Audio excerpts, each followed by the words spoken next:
'సు from so' అంటే 'Sulochana from Someswaram' అనే మూవీ చూసా. మూవీ ఎలా ఉందంటే చాలా బాగుంది. మూవీ అయితే చాలా చాలా బాగుంది.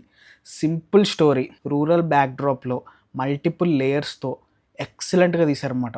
అండ్ ఇంకొకటి మూవీలో కామెడీ కూడా చాలా బాగుంది. కామెడీ అంటే నార్మల్‌గా ఏవో డబుల్ మీనింగ్ డైలాగులు ఇలాంటివి కాదు. సిట్యుయేషనల్ కామెడీ ఉంటదనమాట. ఆ సిట్యుయేషన్ బట్టి ఆ సిట్యుయేషన్ కామెడీని జనరేట్ చేస్తదనమాట. అండ్ ఇంకొకటి ఏంటంటే ఈ మూవీలో కనెక్షన్స్ ఉంటాయి. ఆ కనెక్షన్స్ కూడా చాలా బాగున్నాయన్నమాట. ఒక పాయింట్ నుంచి ఇంకో పాయింట్‌కి అట్లా కనెక్షన్ ఇచ్చుకుంటూ వెళ్తారు.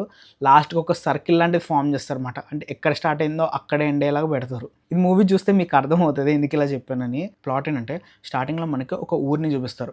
ఈ ఊర్లో మనుషులందరూ ఏంటంటే దయ్యాలు, ఆత్మలు ఇలాంటివి ఉన్నాయని చెప్పి బాగా నమ్ముతారనమాట. ఈ ఊర్లో ఎలా ఉంటారు, వాళ్ళ క్యారెక్టర్స్ ఏంటి అని ఇవన్నీ ఇట్లా సెటప్ చేస్తారు. మన హీరో వచ్చేసి ఒక తీట పని చేస్తాడనమాట. దీనివల్ల ఏంటంటే ఆ ఊర్లో ఉన్న హార్మోని అంతా పాడైపోతదనమాట.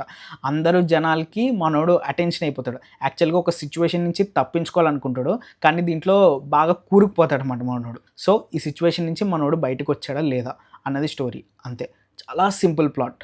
కానీ ఎగ్జిక్యూషన్ అయితే పర్ఫెక్ట్ ఉందన్నమాట. ఎస్పెషల్లీ నాకు మూవీలో బాగా నచ్చింది ఏంటంటే ఆ రైటింగ్ మాట. రైటింగ్ అండ్ స్క్రీన్ ప్లే అయితే చాలా బాగుంది. ఈ మూవీలో ఉండే క్యారెక్టర్స్‌ని రియల్ లైఫ్‌లో జరిగిన కొన్ని ఇన్సిడెంట్స్ బట్టి వాటిని ఇన్‌స్పైర్ అయ్యి దీంట్లో క్రియేట్ చేశారంట. ఆ క్యారెక్టర్స్ అయితే చాలా బాగున్నాయి. ఆ క్యారెక్టర్స్‌తోనే మనకి ఒక సిట్యుయేషన్ కామెడీ అనేది జనరేట్ అవుద్దిమాట. అండ్ ఇంకొకటి దీంట్లో నాకు బాగా నచ్చిన పాయింట్స్ ఏంటంటే వీళ్ళు మల్టిపుల్ లేయర్స్‌ని టచ్ చేస్తారన్నమాట. ఒకటి మూఢనమ్మకాలనేవి ఎలా ఉంటాయి? వాటి వల్ల కొంతమంది ఎలా ఎఫెక్ట్ అవుతారో చూపిస్తారు.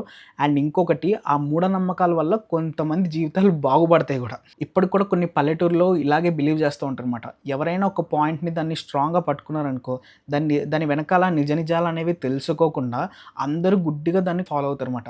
దానివల్ల కొంతమంది లైఫ్ అనేది చాలా ఎఫెక్ట్ అవుతది. ఈ పాయింట్‌ని వీళ్ళు కామికల్ వేలో చూపించారనమాట. యాక్చువల్‌గా ఇది చాలా సీరియస్ పాయింట్ ఇది.